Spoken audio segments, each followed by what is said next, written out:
Идеята при чакричисто не е само да се изпука нещо и да се чуе, а да се направи правилно. И най-вече да познаваш анатомически човека физиологично, за да не го увредиш. Точно заради това много правилно въпроса зададохте, че чакричисто може да помага, но наистина може да увреди много. Затова аз лично препоръчвам, ако се ходи, ако се търси такива, да се търсят квалифицирани, специализирани хора, професионалисти, които наистина разбираме какво правиме и не увреждаме никой.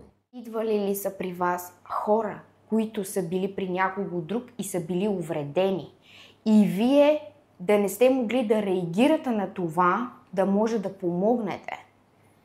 Сега, за чакричистото, когато говорим за Master Reset, нашата нова терапия, която е вече сглобена и пусната официално и се възползват хората от нея, тя е много ефективна, но ще разкажа за нея.